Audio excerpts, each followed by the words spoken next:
So today we're making lasagna. So I know you guys, the boys, are not going to be making a whole lot of lasagna, but I thought since I'm making it, I'm going to make a video of it anyway. So I like to use mild Italian sausage. I have 2 packages just because they don't really come in very large packages. And I'm going to make a pretty good sized dish since all of you guys are coming over tonight. Also, we use some tomato sauce that goes in it. We'll season it up very nicely, and then I'll talk about a little bit more of the stuff that goes in it when we start making it. But it's got lots of cheese and our lasagna noodles, and you know me, I like to make it simple, and I used to make the ones that you boil all the time, and they're great, but they do take a lot of extra time. And if I'm going to make things simple for you guys, so you can learn to cook it, then I'm going to at least try to do the simplest thing for you. So these are no boil noodles, which are really nice. So you put them in the pan, your dish that you're going to cook in, and then you put your sauce on it, and the sauce is actually absorbed into the noodles and softens them up. So I don't know what exactly they do to make it that way, but that's what we're going to use today. I'm just going to do both of them because I know you guys like a lot of meat in your food. But since I expect maybe 9 or 10 of you guys, I just want to make sure there's plenty. So that's all we're going to do right now. We'll chop it up, get it brown. You know it's done when it changes from this red color to totally brown. And then we'll do a little more seasoning after that.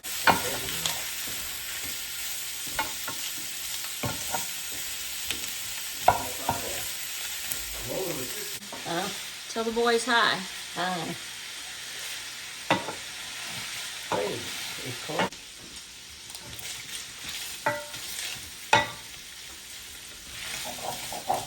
So our meat is nice and cooked. You see that? Put a little bit of tomato in it. This one is crushed.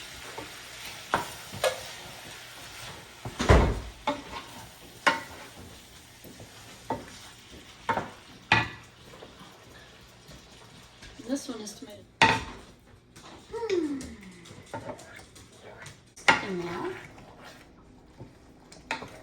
but what it's missing is the seasoning. So now we have to season up so it tastes good. You can't just throw just a little bit of tomato sauce into anything and expect it to taste good. It's going to taste like tomato sauce. So this is where we're going to kind of season it up a bit. We've got some chopped onion. I use my hand for lots of stuff. I like a nice big handful there. Basil is one of my favorite. You can see it's just dried basil. And it needs a nice,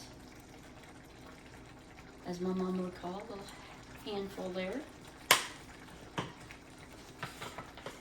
I've turned this down. I might have to turn it some more. This is a little parsley, dried parsley, and we could put a little extra in there of that. A little pepper is a good idea. Don't want quite so much pepper as all the rest of those lovely seasonings, so we'll put a small, like what would be equivalent to maybe a teaspoon. You can put that in there. I'm not a huge fan of adding a lot of salt, so we're just going to put, a couple of pinches of salt, and I'll toss the rest of that away. Now, some people put garlic in theirs, and that's all right. Nana never put garlic in hers. She doesn't put garlic in anything, really. And so now we're just going to, stir this up a bit, get that seasoning and all of the. All right. Now we're going to let this come to a simmer again. Not quite a boil, but simmering, so it's just bubbling just a little bit. Easiest way to get it to get to whatever temperature, whether it's a boil or simmer, put the top on it. Voila. And I think that's it. If I think of something that I forgot to put in it, which I really think I got it all: onion, basil, salt and pepper, and the parsley. I think we're good. does not have to cook for a really long time, because it's going to go in the oven and cook for at least another 35-40 minutes, and so that'll be add to the cooking time. And the only really thing you want to do is get the seasoning in there good. So you can see how it's bubbling up now. I'd rather not get my clothes messed up. Turn this down a little bit more. Hopefully this will save my clothes. All right, we're still bubbling a little bit. I have it on the lowest it can get. You definitely don't want to do anything but just slightly bubbling up. It's already really hot. Just let it sit there and let all those lovely spices get into the sauce and make it taste good. So we're going to move on to the next thing that we're going to do, and that's make the cheese that goes inside of it. I like to use ricotta cheese. This recipe that we're using comes from many, many years ago. Nana got the recipe from something. I don't know if it was from a box or what. And I've just kind of altered it to make it my own. She used cottage cheese. I do not like cottage cheese, so I don't use cottage cheese. Ricotta is really what most people use, or at least it's the Italian way to do it. You can see it's ricotta cheese. So I'm going to use probably half this container. I couldn't find a smaller container, so this is what we got. Somewhere around a 16-ounce container, but they didn't have any. So to mix a little bit of mozzarella cheese in here. Egg. I have to repaint that.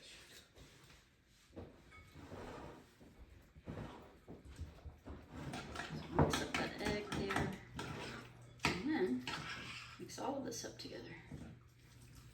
You can sprinkle it on the top if somebody wants to do that.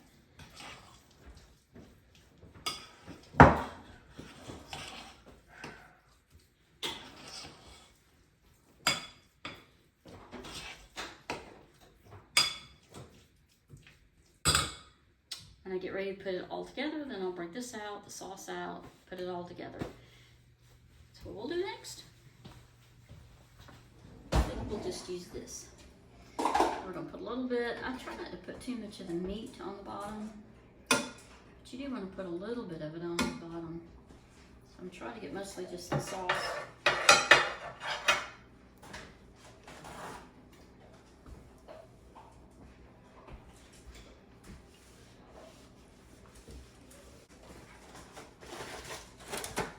So we're gonna put, for this, these particular length ones, we got, and this is a little bit bigger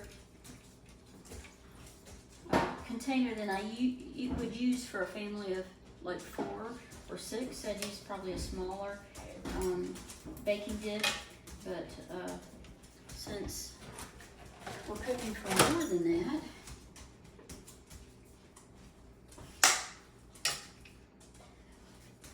I'm just trying to come up with the right size. So now we're going to put some sauce on the top.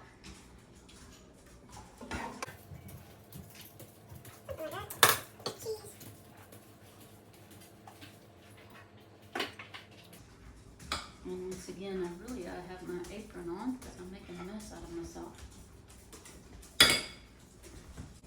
And then I like to take this mozzarella and put a little bit of it in here too. I don't have to put tons of it in there, but I'll make it good.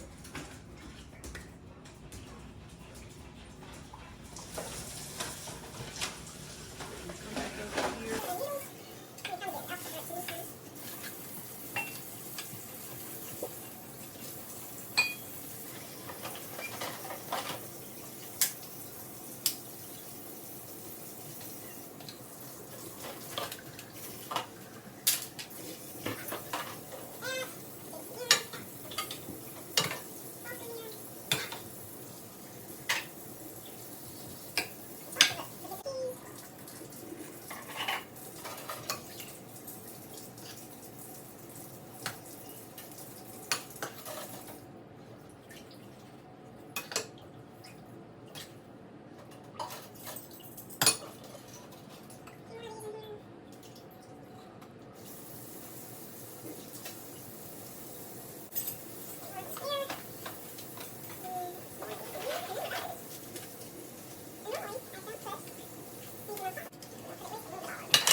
our food is ready.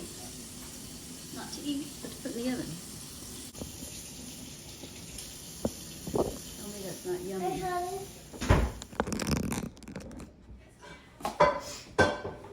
So the last thing we're going to do before we put this in the oven is cover it up.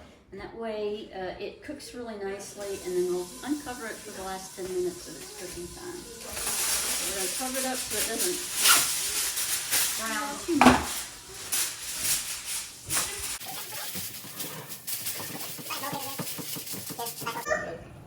Oh, they do the brush, so it's worthless.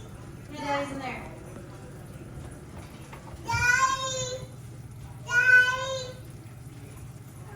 Can you see it bubbling? It's usually a good sign that it's done, or at least pretty close to done. See the bubbles? See the bubbles up on the top too, and the edges.